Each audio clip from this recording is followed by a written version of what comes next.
जादू हमारे चारों तरफ है। डॉक्टर स्ट्रेंज सबसे शक्तिशाली जादूगर हैं एमसीयू में, तो वहीं डॉक्टर फेट सबसे ज़्यादा शक्तिशाली जादूगर हैं डीसीयू में। तो चलिए आज हम देखते हैं इनके ताकतों, कमजोरियों, क्षमताओं और सबसे जरूरी इनके जादुई शक्तियों को, ये जानने के लिए कि अगर इन दोनों के बीच कभी लड़ाई होती है तो कौन जीतेगा। डॉक्टर स्टीवन स्ट्रेंज एक शानदार और बहुत ही माहिर न्यूरोसर्जन है, जिनका आज तक रिकॉर्ड रहा है एक भी ऑपरेशन फेल ना होने का। लेकिन ये सारी चीजें तब बदल जाती है जब उनका एक बहुत ही भयानक कार एक्सीडेंट होता है, जिसकी वजह से उनके दोनों हाथों की लगभग सारी हड्डियां टूट जाती है। इसके साथ ही उनका न्यूरोसर्जन का करियर भी खत्म हो जाता है। वो अपने हाथों को ठीक कराने की सारी कोशिशें करते हैं, जिससे कि उनकी जिंदगी दोबारा पहली जैसी हो जाए। लेकिन जब उनकी सारी कोशिशों का कोई हल नहीं निकलता तो वो दुनिया में दूसरे तरीके तलाशने लगते हैं। इन्हें तलाश करते हुए वो काठमांडू के कमतास में पहुंचते हैं, जहां पर एंशिएंट वन उसके बंद आंखों को खोल देती है और उसे जादू की दुनिया से परिचित करवाती है। जिसके बाद वो जादुई कलाओं को बहुत तेजी से सीखता है और बहुत ही जल्द रहस्यमयी कलाओं का माहिर बन जाता है। आगे जाकर जब एंशिएंट वन की मृत्यु हो जाती है तो डॉक्टर स्ट्रेंज ही अगला सोर्सरर सुप्रीम बनता है। डॉक्टर स्ट्रेंज की सबसे बड़ी ताकत है उसका जादू का ज्ञान। इसी से इनकी सारी योजनाएं बाहर आती है। उन्होंने बहुत सारे जादुई मंत्र याद कर रखे हैं।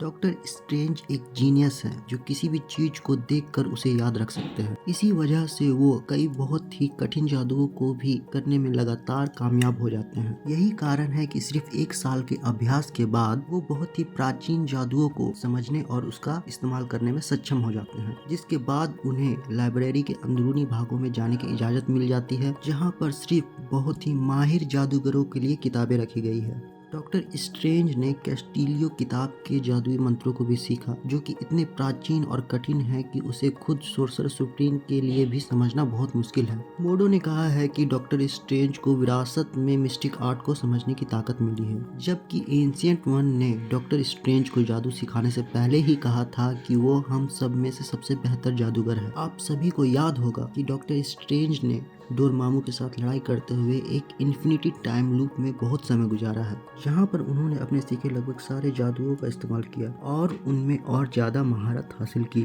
तो ये अनगिनत तरह के टोटके और ज्ञान के साथ डॉक्टर स्ट्रेंज और क्या नहीं कर सकते हैं। इसका जवाब है, अगर डॉक्टर स्ट्रेंज को पर्याप्त समय दिया जाए तो वो लगभग हर चीज करने की क्षमता रखते हैं। वो अपने जादू से पृथ्वी के सारे लोगों के दिमाग से स्पाइडरमैन को मिटाने में कामयाब रहे। वो बहुत तरह के मंत्रों का इस्तेमाल करते हैं अपने एल्ड्रिज जादू के जरिए, जो एक तरह की ऊर्जा है जो दिखने में चमकदार रोशनी की तरह लगती है, जिसके सहारे वो ठोस वस्तुओं का भी निर्माण कर सकते हैं, जैसे हमला करने के लिए तलवार, रोकने के लिए कवच, जो इतने शक्तिशाली होते हैं कि वो डोरमामू के हमले तक को रोक सकते हैं और थेनस के हमलों को भी। वो हमेशा जादू से बने हथियारों का इस्तेमाल करते रहते हैं, तलवार, कुल्हाड़ी, तेज हथियार। वो कहीं भी जाने के लिए दरवाजा खोल सकते हैं, यहाँ तक कि दूसरे डायमेंशन में जाने के लिए भी ऊर्जा से बने गोलों से हमला कर सकते हैं, ऊर्जा को सोख भी सकते हैं। ये राक्षसों को भी बुला सकते हैं लड़ाई करने के लिए। ये अपने आप के डुप्लीकेट बना सकते हैं, टेलीकिनेसिस का इस्तेमाल कर सकते हैं, ये चीजों को काबू करके उसे दूर कहीं पर फेंक सकते हैं, डायमेंशंस में ट्रैवल कर सकते हैं और भी बहुत कुछ। वो अपने आत्मा को अपने शरीर से अलग कर सकते हैं। यही चीज वो दूसरे लोगों के साथ भी कर सकते हैं। उनके आत्माओं को उनके शरीर से बाहर निकाल सकते हैं। वो लोगों को मिरर डायमेंशन में कैद कर सकते हैं,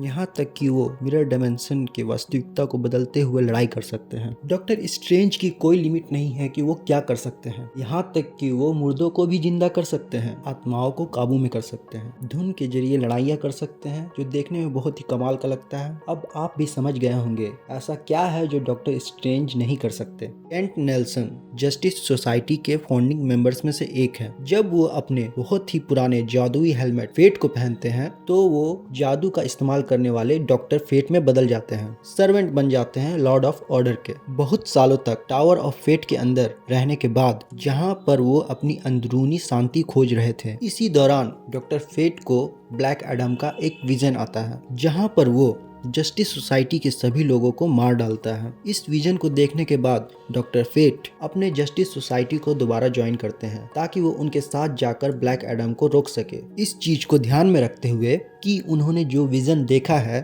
उसे हकीकत में ना बदलने दे। फेट के हेलमेट को इस्तेमाल करते हुए केंट नेल्सन बहुत सारे जादुई ताकतों को पाता है। नाबू से जो लॉर्ड ऑफ ऑर्डर है। नाबू बहुत ही प्राचीन कई लाख साल पुराना जीव है। जादुई शक्तियों को पा लेने के बाद केंट दुनिया को जादुई खतरों से बचाने के काबिल बन जाते हैं। केंट इन जादुई शक्तियों का इस्तेमाल करीब 100 सालों से करते हुए आ रहे हैं, इसीलिए वो बहुत ही अच्छे से जानते हैं कि वो क्या कर रहे हैं। जगह से दूसरी जगह पर बस कुछ ही पलों में टेलीपोर्ट कर सकते हैं। वो जहाँ चाहे वहाँ जा सकते हैं। आत्मा जैसे रूप को अपने शरीर से अलग करके कहीं पर भी भेज सकते हैं, जैसा कि उन्होंने मूवी में अपने इस रूप को भेजकर ब्लैक एडम को आजाद करवाया था, जबकि उनका असली शरीर इस दौरान कांदाक में रहता है। ये बहुत ही बड़े और बहुत ही डिटेल इल्यूजन पैदा कर सकते हैं। हमला कर सकते हैं ऊर्जा के बने गोलों से। ऊर्जा के विशाल काबू करने वाले कॉन्स्ट्रक्ट बना सकते हैं, जैसा कि उन्होंने ब्लैक एडम के लिए बनाया था,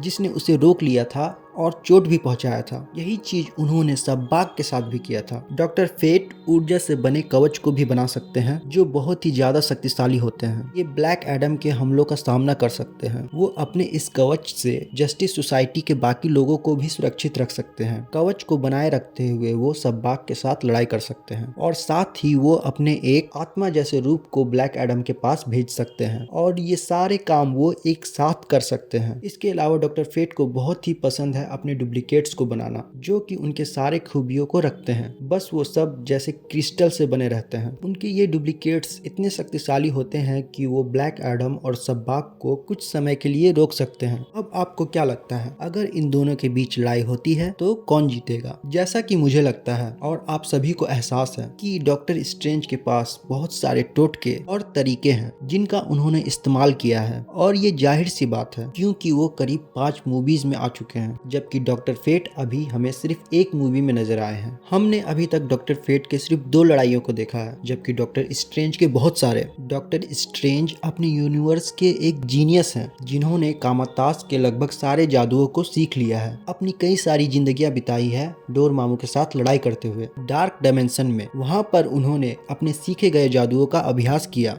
इनके किस्मत में है कि ये सबसे बेहतर सोर्सरर सुप्रीम बनेंगे, और इसमें वो कामयाब भी रहे हैं। इसका मतलब है कि डॉक्टर स्ट्रेंज के पिछले जेब में ऐसी बहुत सारी चीजें हैं जिसे वो अपने लड़ाई के दौरान निकाल कर उसका इस्तेमाल कर सकते हैं। उनका ज्ञान, उनका बहुत सारी चीजों में प्रतिभाशाली होना उन्हें डॉक्टर फेट के सामने एक अपर एज देता है। लेकिन फिर भी हमने अब तक डॉक्टर फेट के सिर्फ ऊर्जा से बने विशाल कॉन्स्ट्रक्ट क्लोन कॉपीज कवच को ही अब तक देखा है, लेकिन इसके बावजूद वो अब भी डॉक्टर स्ट्रेंज से जीत सकते हैं। बहुत सारे तरीके होना ही सब कुछ नहीं होता, जबकि डॉक्टर फेट के जादू ज्यादा शक्तिशाली हैं। डॉक्टर फेट के ऊर्जा के हमलों ने ब्लैक एडम और सबबाग को चोट पहुंचाया है, जो दोनों ही डीसीयू के 2 सबसे ताकतवर कैरेक्टर हैं। ब्लैक एडम लगभग बराबर माना जाता है सुपरमैन के, जबकि सबबाग ब्लैक एडम से लड़ाई करके उसे चोट पहुंचा सकता है, जबकि डॉक्टर फेट ने इन दोनों से ही लड़ाई करके उन्हें चोट पहुंचाई है। दूसरी तरफ डॉक्टर स्ट्रेंज ने आज तक कभी भी अपने जादुई हमलों में इतना ताकत नहीं दिखाया है। वो कभी भी थेनस को चोट नहीं पहुंचा पाए हैं, जैसा कि डॉक्टर फेट ने किया है। यहाँ तक कि वो स्कारलेट विच को भी ना के बराबर चोट पहुंचा पाए हैं। और अगर वो डॉक्टर फेट के ऊर्जा से बने विशाल कॉन्स्ट्रक्ट में फंस गए तो बस कुछ ही पलों की बात होगी जहां उनकी जान निकल जाएगी।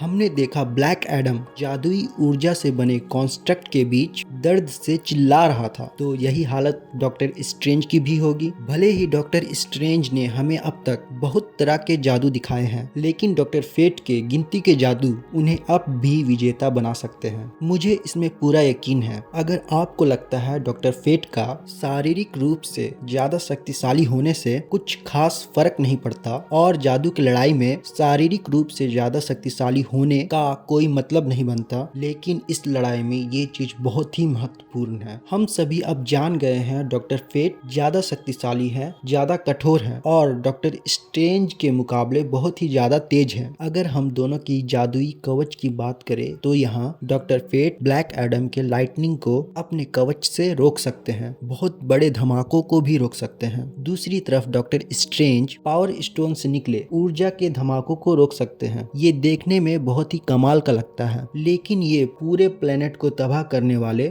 पावर स्टोन से निकले ऊर्जा के धमाके जितना ताकतवर नहीं है। और स्टोन से निकले ऊर्जा के धमाके उतने शक्तिशाली हैं जिसे आयरन मैन रोक सकता है, जिसका स्टार लॉर्ड और नेबुला सामना करते हैं और जिंदा बच जाते हैं। ये अभी भी बहुत ही कमाल का लगता है देखने में, फिर भी ब्लैक एडम के लाइटनिंग से कम कमाल का है। यहाँ पर सबसे बड़ी दिक्कत की बात यह है कि लड़ाई के दौरान डॉक्टर स्ट्रेंज को चोट पहुंचाकर उसे बेहोश किया जा सकता है, जबकि डॉक्टर फेट ने ब्लैक एडम के हमले को सहा है बिना किसी कवच के, जिसके बाद वो एक बिल्डिंग से जोरदार तरीके से टकराए थे, लेकिन फिर भी वो बेहोश नहीं हुए थे। डॉक्टर फेट का शरीर ज्यादा मजबूत है, इसके साथ ही डॉक्टर फेट ज्यादा तेज है। हाँ, डॉक्टर स्ट्रेंज भी तेज हैं, जहाँ पर वो कुछ हमलों से बच सकते हैं और कुछ को रोक सकते हैं, लेकिन डॉक्टर फेट इतने तेज हैं कि वो ब्लैक एडम के रफ्तार से बराबरी करते हैं, उसके हमलों से बच सकते हैं और रोक सकते हैं उसकी लाइटनिंग को। ये कई गुना प्रभावशाली है जो आज तक डॉक्टर स्ट्रेंज अपने दुश्मनों के हमले से बचे हो या उन्हें रोका हो। आखिर में डॉक्टर फेट ज्यादा ताकतवर हैं, मतलब वो अपने क्लोन कॉपीज को भेजकर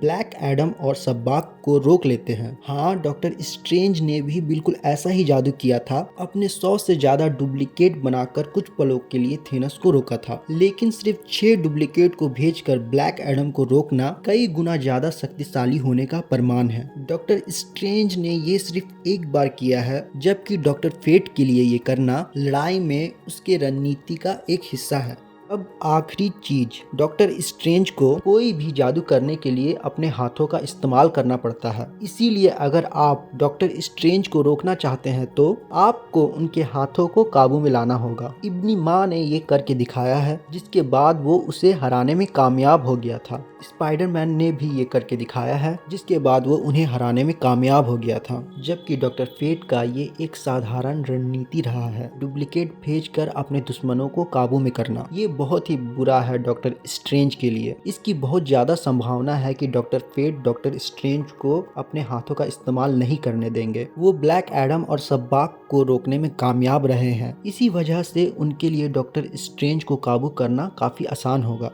और अगर उसी वक्त आसमान से एक विशाल जादू से बना कॉन्स्ट्रक्ट उनके ऊपर गिर गया तो लड़ाई वहीं पे खत्म हो जाएगी। डॉक्टर स्ट्रेंज को एमसीयू में लाया गया था बहुत ही ताकतवर बना के। वो डोरमामू को रोकने में कामयाब रहे, अपने दिमाग और अपने रचनात्मकता का इस्तेमाल करके। उन्होंने अकेले थेनस लड़ाई की, जिसके पास 4 इन्फिनिटी स्टोन थे। 4 इन्फिनिटी स्टोन। डॉक्टर स्ट्रेंज वो है जो इंसानों के बीच एक भगवान बनते जा रहे थे, लेकिन ये भगवान वाली छवि तब तबाह हो जाती है जब इब्नी माँ उसे रोकने में कामयाब हो जाता है, जब स्पाइडरमैन उसे रोकने में कामयाब हो जाता है, वो भी मिरर डायमेंशन में। स्पाइडरमैन उसे वहाँ कैद करके चला जाता है, जबकि मिरर डायमेंशन में परिस्थितियाँ उनके अनुकूल थी। डॉक्टर स्ट्रेंज हर लड़ाई में अपने जादू का इस्तेमाल करने के लिए थोड़ा समय लेते हैं, जिसकी वजह से कई बार उनकी हार हुई है। यहाँ पर डॉक्टर फेट काफी भारी पड़ रहे हैं डॉक्टर स्ट्रेंज पर, ताकत, रफ्तार